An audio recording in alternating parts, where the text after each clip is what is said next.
यादव जी इस देश में 7 बार लोकसभा में और 4 बार राज्यसभा के सदस्य रहे।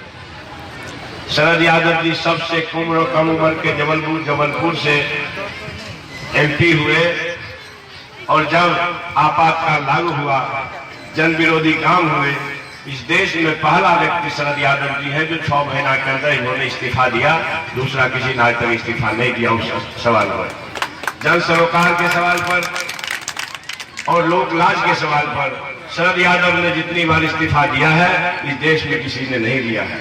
आपको मालूम है, वक्ता ने कहा शरद यादव जी मधेपुरा का सांसद रहते हुए सर्वश्रेष्ठ सांसद चुने गए देश में।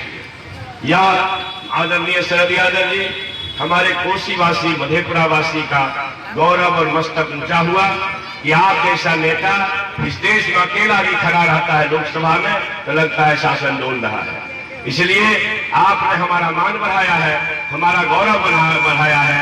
आपके शान का कोई नेता यहाँ से एमपी होने वाला आगे भी नहीं है, आज भी नहीं है। इसलिए मित्रों, मैं एक बात कहना चाहता हूँ, ये कालनेमी राक्षस घूम रहा है हमारे बीच में। कालनेमी इसलिए कहा कि कालनेमी से बया मायावी कोई राक्षस था नहीं, और वो मायावी राक्षस नेपाली भिक्ष लगा करके जगह जगह रोएगा। और आप लोगों को पता है, नाम भी बताना पड़ेगा, मोटा वाला नाम बताना पड़ेगा। क्या आप लोग बताएंगे? बताइए, आप लोग बताइए ना। पप्पू यादव जी। तो नाम आप जानते हैं।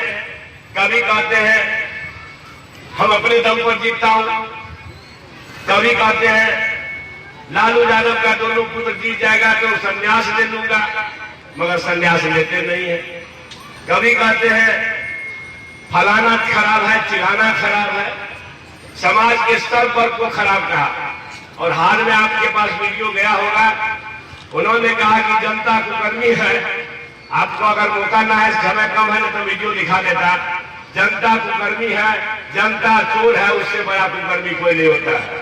तो भाई जब जनता का आप चोर कुकर्मी कह दिए तो आप भटक कहाँ रहे हैं? ये जनता के वोट के लिए भटक रहे हैं, एक वोट के लायक आप नहीं है, इसलिए कि आप मोदी का माल लेकर के वोट कटवा बनने का काम कर रहे हैं। तो मोदी का माल लेकर के जो वोट कटवा बनने का काम करेंगे, एक वोट का हकदार नहीं है। हाथ उठाइए, एक वोट का हकदार नहीं है वो, पक्का? ठीक है, धन्यवाद। देखिए, वो आदमी 2015 के विधानसभा चुनाव में हर सीट पर चुनाव लड़ा, 243 मोदी का माल लिया।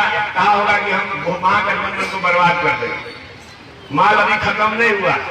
जो कि हाथ का चुनाव लड़ा, नोटा बराबर वोट है। उसके बाद अररिया लोकसभा का चुनाव लड़ गया, पूरा मोटरसाइकिल पर घूम घूम करके नेपाली भिक्ष लगा करके रोते रोते, मगर नोटा बराबर वोट आया। फिर आपके बीच भोटकरवा बन के खड़ा है। इस वोट का भोटकरवा से होशियार रहिएगा, ये आदमी किसी का नहीं है। जय हिंद, जय बिहार, जय भारत। पढ़ते रहिए मधेपुरा टाइम्स, निडर, निर्भीक और निर्णायक।